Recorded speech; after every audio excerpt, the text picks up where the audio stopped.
So without any further ado, let me welcome on stage Russell King, transport strategist and thought leader. Good afternoon, everyone. It's great to be here.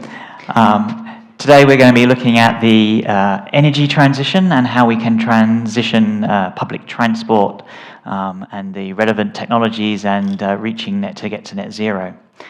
I'm Russell King. I'm a transport strategist and the founder of the Transport Leader.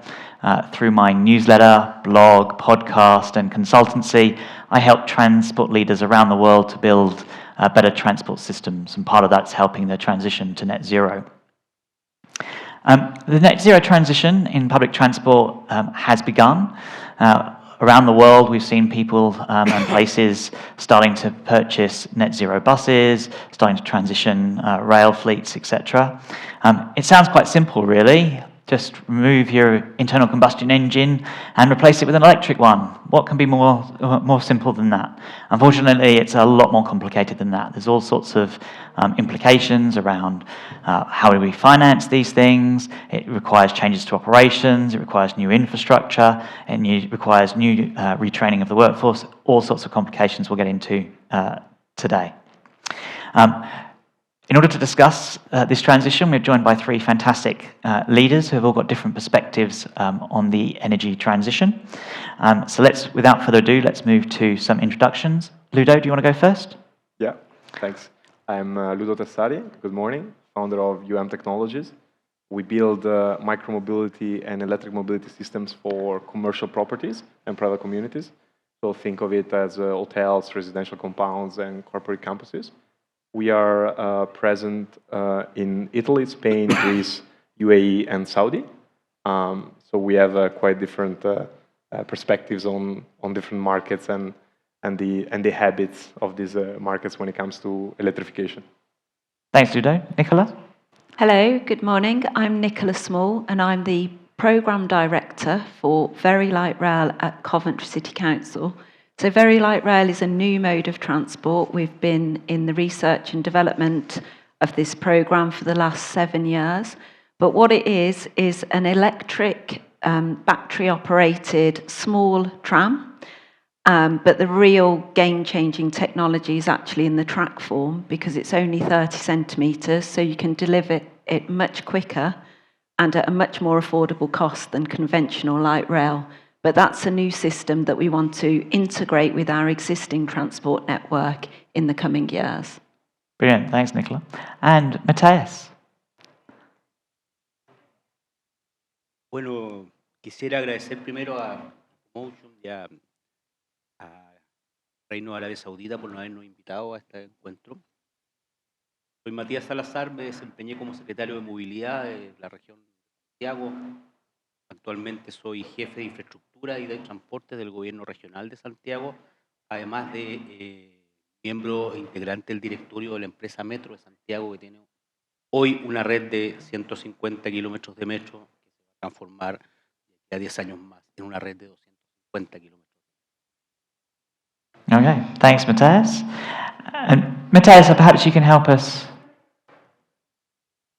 with the first question. You're involved heavily at the moment in the transition. You know, you've got your sleeves deep inside that transition to net zero for public transport fleets. Where have you got to, and what are the challenges that you're coming across?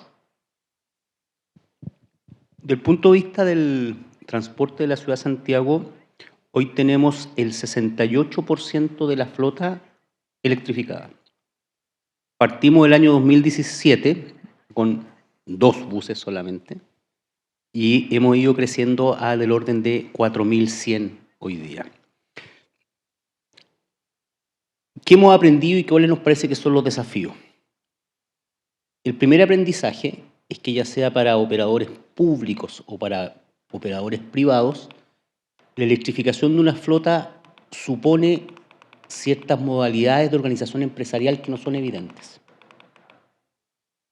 Y en consecuencia, una primera lección es que se requieren empresas preparadas para esa transformación.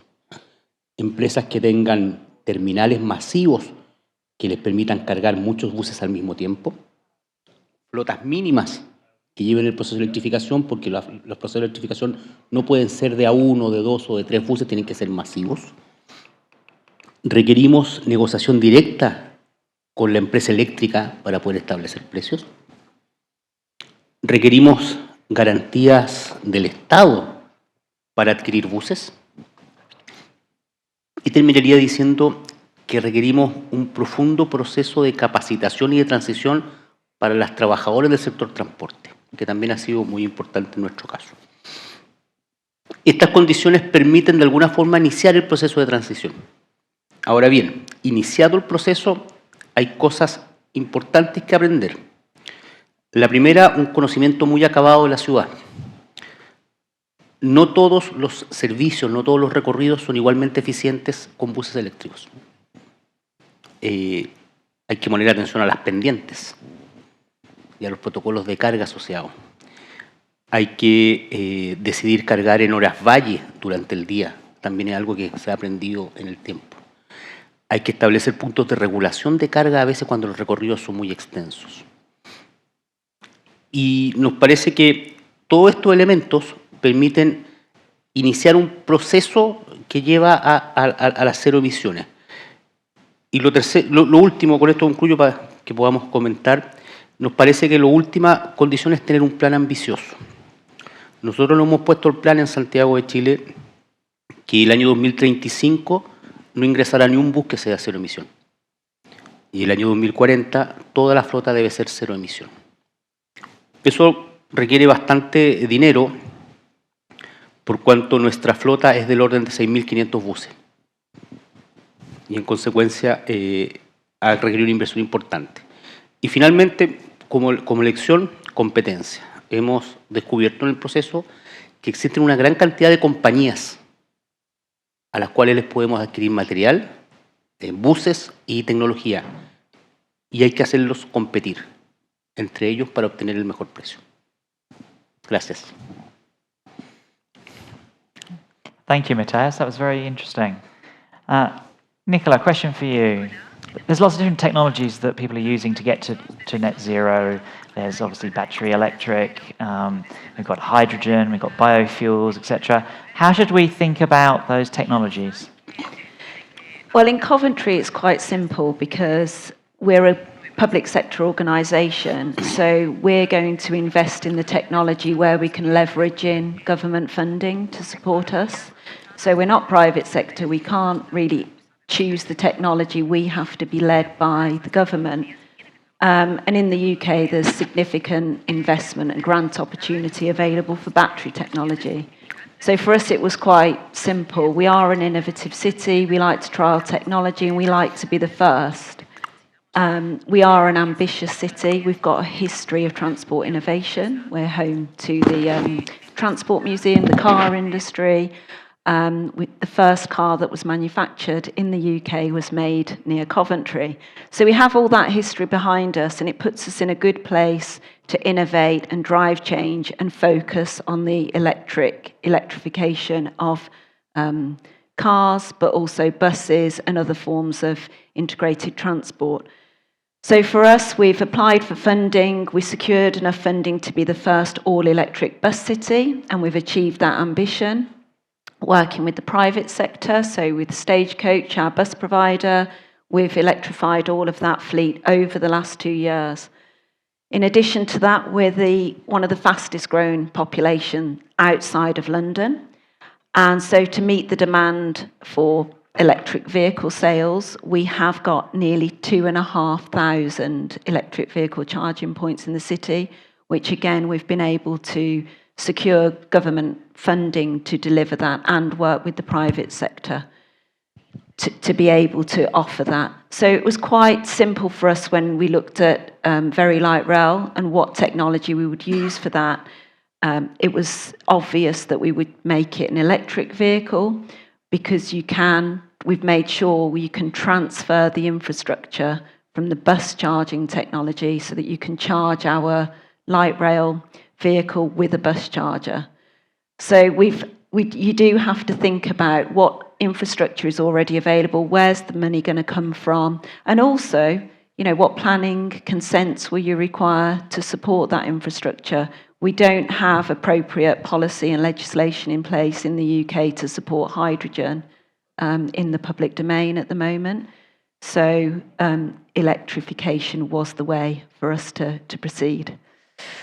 Okay, very, very, very helpful and very insightful. Thanks for that, Nicola. Ludo, it's obviously very easy to get focused on the need for the electrification and transition to net zero. But that's not the only thing that public transport needs to focus on, is it? We need to focus on improving customer service, improving passenger numbers and patronage, especially in the post-COVID world. How should we think about sort of balancing all of those different priorities? Yeah, I believe when it comes to speed, really depends on the level of the ecosystem readiness. So at Technologies, for instance, we work with different countries, as I mentioned earlier. And to bring an example, when we started to work with Italy and Greece, we've seen that the hospitality segment was adopting new e-mobility solutions and electrification fairly quickly. But in the same two countries, when we started to work with the corporate campuses within high-density city centers, we've seen a big difference. So Greece didn't have the right infrastructure and also the community habits in place to adopt quickly. So the development took longer, while Italy, surprisingly, was a positive market since day one. So when it comes to ecosystem readiness, I believe you need to look at infrastructure, you need to look at the community habits, how prepared the operations are, and obviously at finances, as Matias was saying, without the right financing plan and the right support from the government, but also from private companies that want to go into the direction of electrification, then obviously it's impossible to acquire certain capex.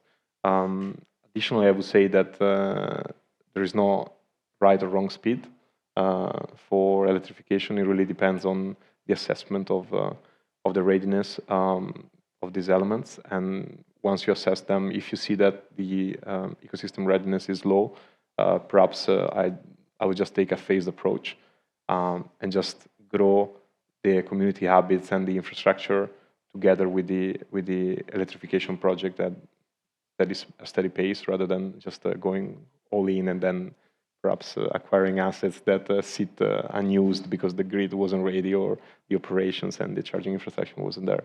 Okay, that's really helpful about the pace of change for the transition. Matias, what are the operational changes that you're having to make? What are you doing in the day-to-day operations to make the transition to net zero?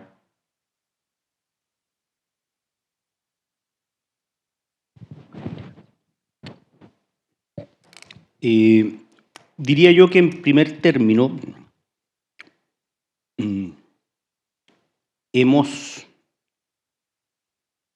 para llegar a la baja de emisiones, detectamos que el sector transportes emitía un 30% de las emisiones totales de la ciudad. Y que de ese 30%, el transporte público constituía más o menos el 50%. Entonces nos dimos cuenta que teníamos más o menos un 15% de las emisiones totales que era sencillo de abordar por su volumen.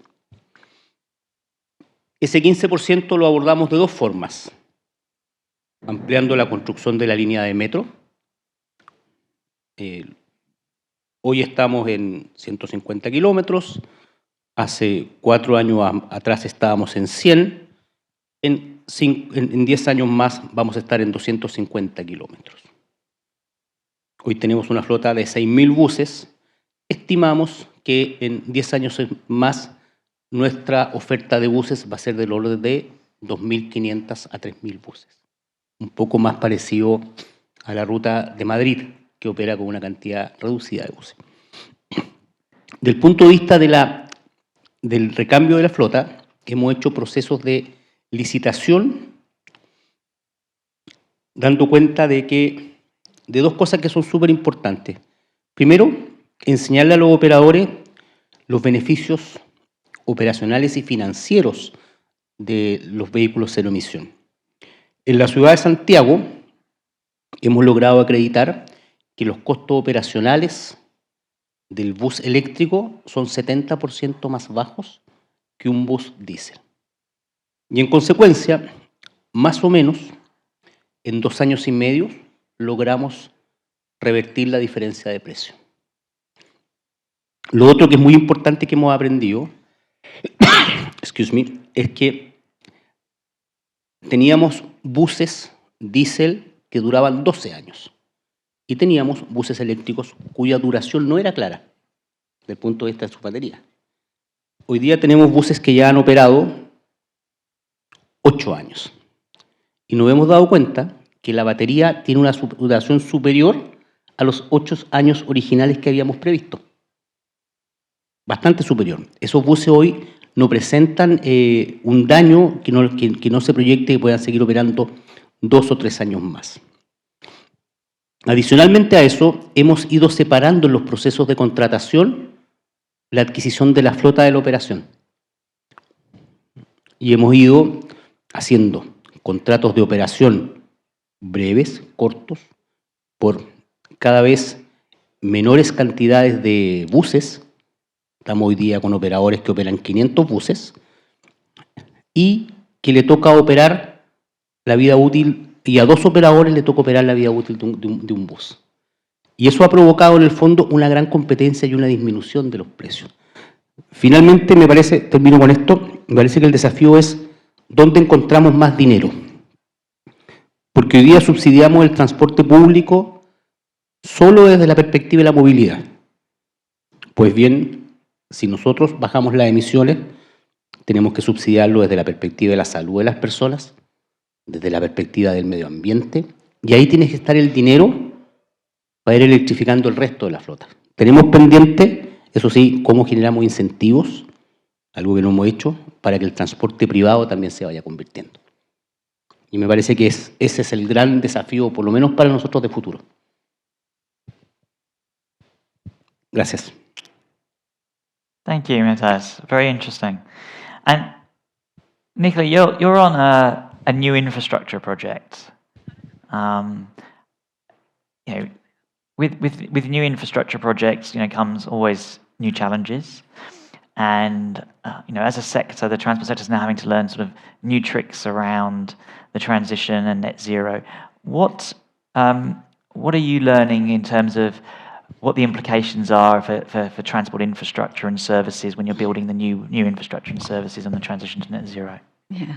Well, when I first joined Coventry City Council, I was actually the programme manager for 2 projects. So for Coventry Station Master Plan, which was an £88 million funded master plan for the station to grow the station, to have a new building, another ticket office, parking, and a great interchange facility with shops, cafes, supermarket, etc., as well as very light rail.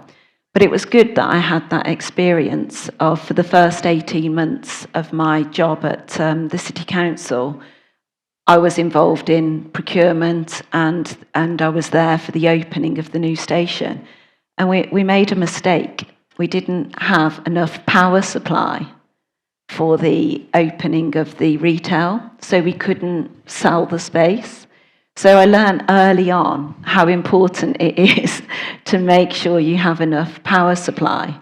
So the station opened and we were able to function the car parking, the electric vehicle, but we couldn't sell the retail straight away. We had to wait a few years to upgrade the power supply, to then be able to sell the retail space so that supermarkets could have fridges. So, I think when we're delivering all new infrastructure, there are things that, you lose sight of, but that was an important project for me to make me think about power supply early on as we're delivering very light rail. So I've already had those conversations with our energy providers so that we can build resilience. Another thing that the council has done, which has put us in a good position, is to set up a strategic energy partnership. It's the first public-private sector partnership of this nature in the UK. But what it means is we're working with private sector to make sure there's enough resilience in the power supply. And we're looking at greening our energy sources. So we're working with them to create a 25 kilowatt solar farm on Coventry land. And again, it's great to have that partnership, public-private sector, because you can develop a scheme that will suit the infrastructure it needs to serve. So that's a few of the things that we've done to make sure we have robust energy supply. We're also making sure we have a robust supply chain as well. So at the moment, for our very light rail system, we've imported battery from Sweden. It's not ideal, particularly after Brexit. Using supply chain from overseas isn't ideal, but we do have planning permission for a gigafactory in Coventry. So we have the planning permission. We're now looking for an investment partner, but that's the vision, that we create local supply chain where possible, because that too will drive down your energy need and drive down emissions in transporting the infrastructure required from more local sources. So for us, it's really important that we do think about the power supply up front, how we're going to source it, where it's going to come from, how we green that technology, make sure we have a renewable energy source, because oil is finite, so need to build resilience, and again, make sure that we have a local supply chain where possible for the infrastructure requirements. Go add on, Ludo. Yeah, if I may add on that, thanks, Nicola, for sharing this. I've actually heard myself some horror stories from municipalities and governments that were acquiring large fleets of e-buses, but the charging infrastructure wasn't there yet, or they found challenges with the grids, and this capex, was sitting for months unused, with obviously all the backlash that comes with that. So definitely super interesting that you brought this example, because it is really like what's happening around. And I mean, in a country like the UK, which is right, really advanced compared to some of the countries that I'm thinking about. So operational and infrastructure related challenges are always there, and they always need to be tackled before the implementation of the project. Yeah, there hasn't often been a lot of consideration of the end-to-end. We saw similar challenges in parts of Australia. Where they had the buses, but not quite the infrastructure to be able to use the buses.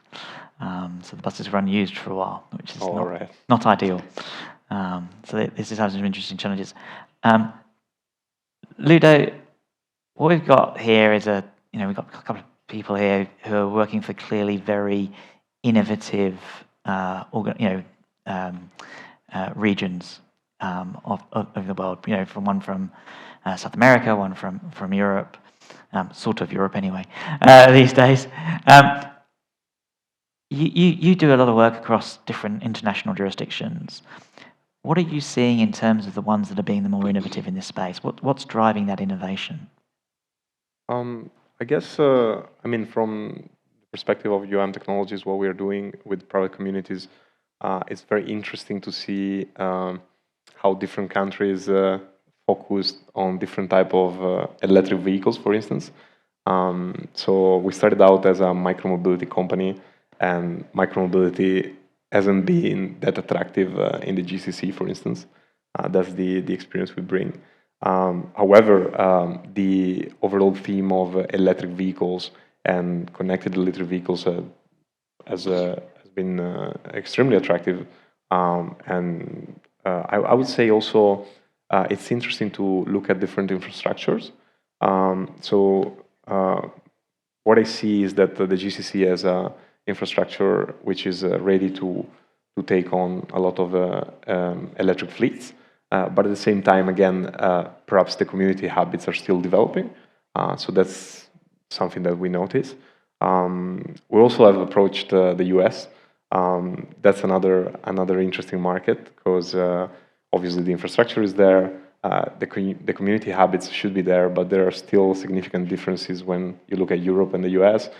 So in Europe, people like to cycle a lot, to use micromobility vehicles. In the US, they kind of like the same type of micromobility vehicles, but much more powerful.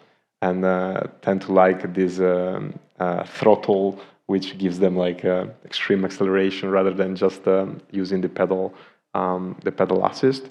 So it's pretty cool to see all these differences and analyze how a different electric mobility solution could plug into different communities. And yeah, I guess at the end of the day, what I'm seeing all across the spectrum is that there is a will to electrify, which is the most important. Different strategies to get there, different paths, but overall, I think globally we're all aligned towards this journey, which is the most important thing. Okay. Matias, you're in a jurisdiction that's doing fantastic work in this space. Why? Why is your jurisdiction doing so well? What's driving that?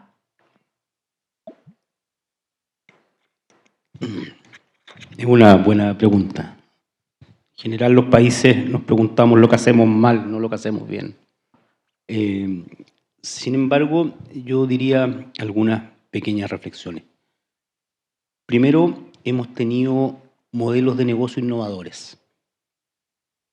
El rol que han jugado las compañías eléctricas como al mismo tiempo financistas de los proyectos de electromovilidad ha sido muy importante.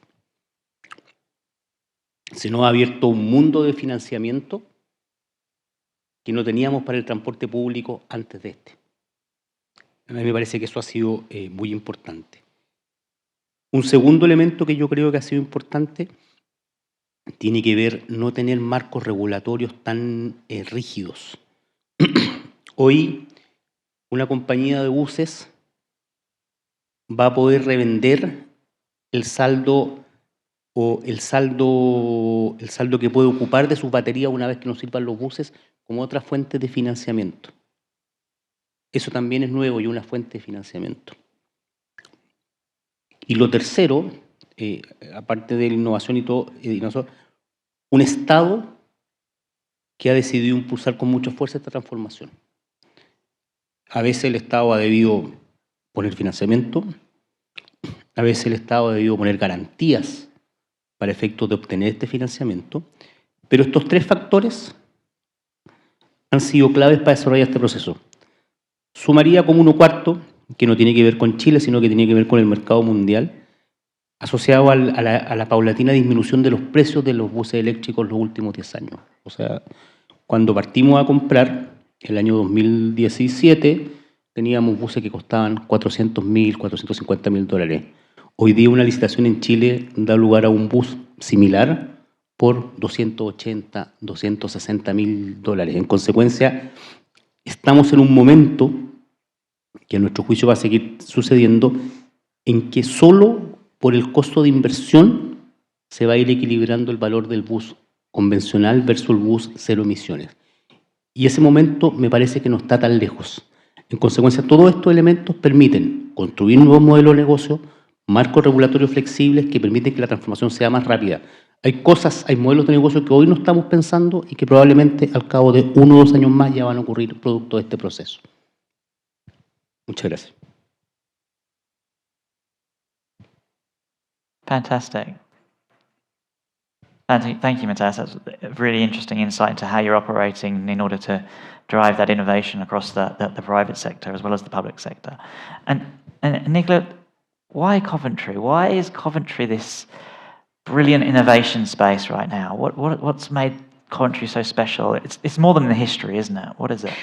Well, I have to say is we have I'm very lucky to work for a visionary director. So Colin Knight, who's my boss, he is a visionary. He has great ideas and he's persistent when he's got a good idea and he drives it forward. But in addition to having that visionary leadership, we also have a great cabinet member who is supportive when you present him with a good idea. And he's been consistent in his championing of this particular project. He's been in local politics for 10 years now, and I hope he remains in position because having that continued political support and a member of the local council that's willing to champion it at the regional level and at national level, has secured us continued investment in the programme and put it on it started off as a local project. It's now gained regional and national recognition, and actually now it's starting to get out there to the wider world. So it was a great privilege to be invited here. But it is transformative and game-changing for the industry. But without that visionary leadership and political support, we wouldn't be where we are today. Yeah, I think that's a really interesting insight into being really innovative. It's that combination, isn't it? You need a public servants that are willing to take risks and be innovative themselves, but you also got to have the politicians who are willing to go out on a limb and say, I'm willing to back these changes and support them. And yes, there'll be times when it will be difficult, but I'm willing to go out there and communicate. Such an important pairing to do those two things. You can see why it's difficult to get innovation when you need both of those things to really align, to really get the progress. And they're ultimately leading the private companies as well, right, with policy. And so yeah, unless you have these visionary politicians, I guess from our perspective, like when we work with the private communities, we always see that the more incentivized they are to electrify, obviously, the faster they are, and these projects go into the radar, comes into the radar, also thanks to public policy. So definitely, I guess that's probably the success formula of Coventry. Yeah, it's fantastic to see, and as you say, I hope it continues. It's actually one of the things I know there's a debate in the UK is around how much should be devolved to local governments from central government, because the UK is a very centralised country by global standards, and places like Coventry are just an exemplar of why there is potential if we devolve more power from the UK centrally. Yes, although I should say the scheme has not been devolved. It's classed as a retained scheme, and I have to work with the Department for Transport to deliver it. But again, the department have been helpful, got a dedicated sponsor.